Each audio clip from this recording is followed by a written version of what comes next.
महादेव. आज आपण माहिती घेऊया काशीमधील अन्नपूर्णा देवी मंदिराची.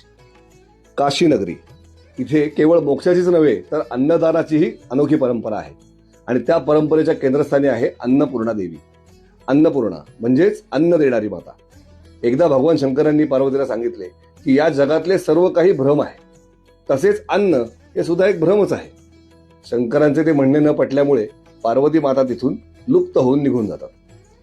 पार्वती माता निघून गेल्यामुळे पृथ्वीवरील सगळे अन्न हळूहळू संपू लागते. अगदी देवांना देखील भोजन करण्यासाठी अन्न शिल्लक राहत नाही. तेव्हा सगळे शंकरांचा धावा करतात आणि तेव्हा सगळ्यांना समजते की संपूर्ण पृथ्वीवर फक्त एकाच ठिकाणी अन्न मिळत आहे आणि पार्वती माता अन्नपूर्णा देवीच्या रूपात अन्नदान करत आहे. ते क्षेत्र म्हणजे काशी. त्यामुळे शंकरांच्या सोबत सगळे देव काशीमध्ये येतात आणि पार्वती मातेकडून अन्नाची भिक्षा घेतात.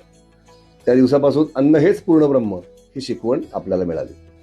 काशीत अन्नपूर्णा देवीचे मंदिर काशी विश्वनाथ मंदिराच्या मागे आहे.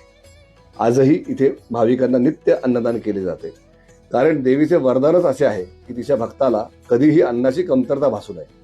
म्हणूनच अन्नपूर्णा देवी काशीमध्ये कोणालाही उपाशी झोपू देत नाही. अन्नपूर्णा देवीची उपासना केल्याने आपल्या घरात नेहमी सुख, समृद्धी आणि अन्नाची भरभराट राहते असे शास्त्रात सांगितलेले आहे. म्हणूनच काशीत आलेला प्रत्येक भक्त विश्वनाथासोबतच अन्नपूर्णा देवीचे दर्शन घेतल्याशिवाय आपली यात्रा पूर्ण मानत नाही. या अन्नपूर्णा मातेप्रमाणेच प्रत्येक घरात रोज छान अन्न शिजवून प्रेमाने खाऊ घालणाऱ्या प्रत्येक स्त्रीला शतशः नमन.